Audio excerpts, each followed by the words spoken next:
Hello everyone, this is me मान्यता। ये मेरा वेरी फर्स्ट चैनल है और इस चैनल में मैं सिखाऊंगी आपको कि कैसे डील करना चाहिए स्मार्टली जब आप इग्नू की तैयारी कर रहे हैं। तो इग्नू में फर्स्ट सेकंड थर्ड ईयर जिस भी ईयर में आप हैं, तो मैं पहले फर्स्ट ईयर की बात कर रही हूँ क्योंकि फर्स्ट ईयर में जो होता है बहुत ज़्यादा क्वेश्चन रहता है, बहुत ज़्यादा कन्फ्यूजन रहता है।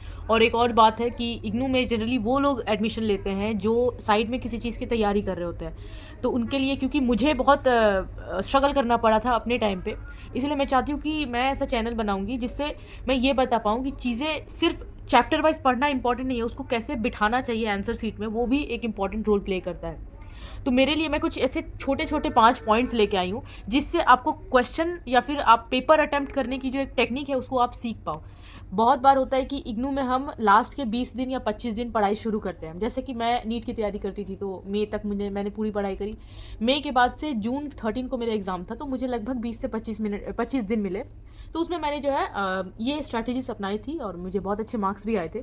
सो I am going to share with these the strategies and let's start. Action. हाँ, तो सबसे पहला पॉइंट है मार्क्स। मार्क्स जो होते हैं 10 मार्क्स के आते हैं, 20 मार्क्स के आते हैं, 5 मार्क्स के आते हैं, ऐसे मार्क्स डिवाइड होता है।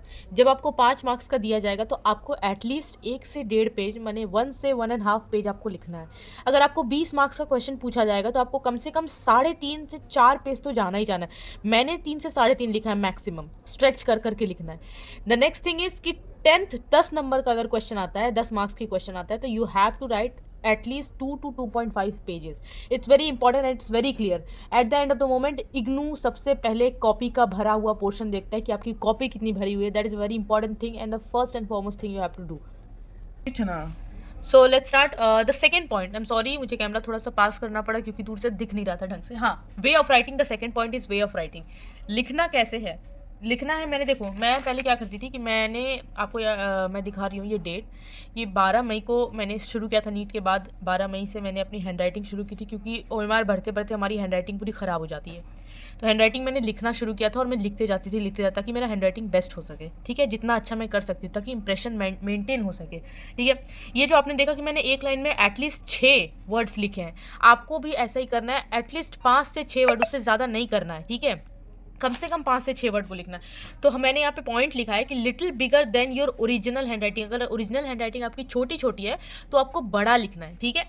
नेक्स्ट पॉइंट आता है try to stretch the sentence. Sentence को थोड़ा स्ट्रेच करना है। जैसे कोई भी सेंटेंस है, मान लीजिए कि कोई सा भी क्वेश्चन पूछ दिया, लेट्स सपोज जहाँ आपको बिकॉज का यूज़ करना है कि फलाना फलाना चीज़ इज दिस बिकॉज, तो आपको लिखना है कि फलाना फलाना चीज़ is this due to the circumstances of. तो इस वे में आप लिखोगे तो चीज़ें क्या होंगी, थोड़ी बड़ी दिखेंगी, ठीक है।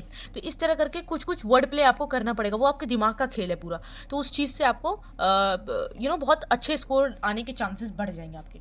जैसे मैंने देखा यहाँ पे एक क्वेश्चन मैंने लिखा है कि डिफाइन यूथ, ये हमारे बुक से लिया हुआ है, यूथ एंड मैनेजमेंट वाला एक था, तो यूथ से हमने लिया था। तो यूथ में हमारे पास था कि डिफाइन यूथ। तो सबसे पहले आप क्या करेंगे, क्योंकि देखो मान लो आपको कम से कम 1 से 1.5 पेज या मान लो 3 पेज भी भरना है, तो आप लिखना कैसे शुरू करोगे, पहले आप उसकी डेफिनेशंस लिखोगे बड़ी बड़ी, उसके बाद रियल लाइफ बेस्ड एग्जाम्पल, ठीक है, रियल लाइफ में यूथ का क्या इंपॉर्टेंस है, क्या एग्जाम्पल्स है, ये सब लिखोगे।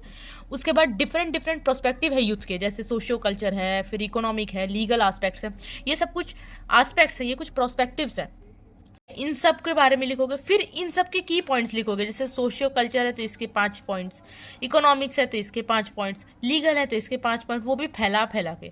इसीलिए मैंने लिखा है कि write the key points of each of them, हर एक के की पॉइंट्स भी लिखोगे। ऐसे कर करके एटलीस्ट आप 3 पेज तो आराम से खींच लोगे, and this could be a very useful term for you guys. अब जैसे थर्ड पॉइंट है how many question to attempt. हालांकि ये सबसे पहला चीज़ है, आपको सबसे पहले यही देखना है कि कितने क्वेश्चन को अटेम्प्ट करना है, ठीक है।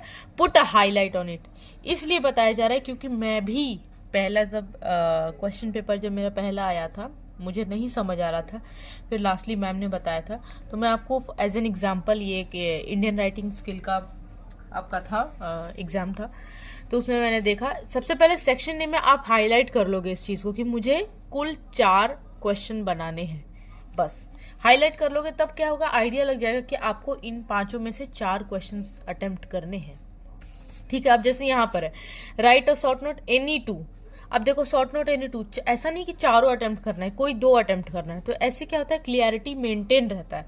पहले आप क्वेश्चन पढ़ना is very important thing and first and foremost thing, तो क्वेश्चन पढ़ना और उस चीज़ को हाईलाइट करना इज वेरी इंपॉर्टेंट, ठीक है। तो सबसे पहले हमने देखा कि ये 20 मार्क्स का क्वेश्चन है, सपोज जैसा मैंने सेकंड पॉइंट बताया था, ठीक है, उसी तरह मैं बता रही हूँ कि ये 20 मार्क्स का क्वेश्चन है। 20 मार्क्स का क्वेश्चन है मतलब 5-5 के 4 अपने बनाने हैं, ठीक है, 4 बनाने हैं। अब ये 5 मार्क्स का है तो पता है इसमें मैंने कितना पेज लिखा था, एटलीस्ट 1 to 1.5 पेज लिखा है। इस स्टैंजा को पूरी तरह मेरे को जस्टिफाई करने में 1 से 1.5 पेजेस लग गए थे। तो ऐसे आपको लगते रहेंगे, ठीक है। तो आपको इस तरह इस वे में लिखना है, फैला फैला के। जैसे मैंने देखा, जैसे ही क्वेश्चन आया मेरे पास, मैंने फटाफट लिख दिया कि अच्छा ये इस पोएम का है और इसकी जो राइटर है ये है। इसी तरह मैंने नेक्स्ट में भी किया होगा, आपको दिख रहा होगा कि राइटर का मैंने नाम लिख लिया और कौन से जो पार्ट से है, कौन से पोएम से, वो लिख लिया। ईजी हो जाती है ये चीज़ें, ठीक है। और लास्ट के 2 पॉइंट जो कि बहुत नॉर्मल भी है और सीखने लायक है, हम बहुत कॉमन सेंस वाली बात है, सिंपल सी, कि if question ask from the poem section then the point name is mandatory.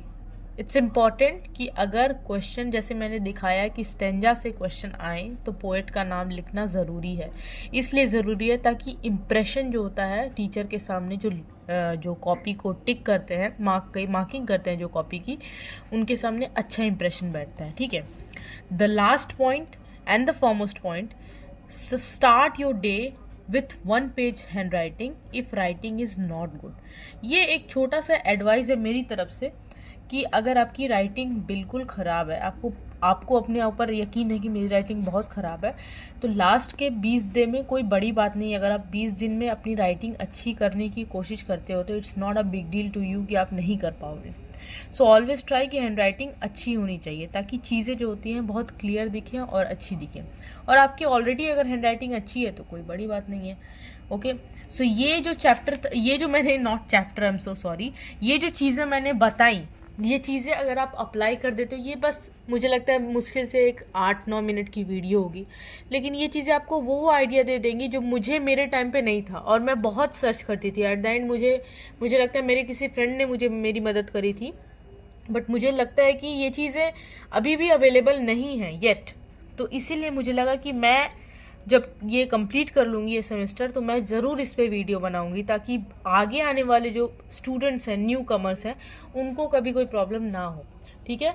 सो ये था हमारा स्ट्रैटेजी पेपर चेकिंग का लास्ट 20 to 25 डे बिफोर का।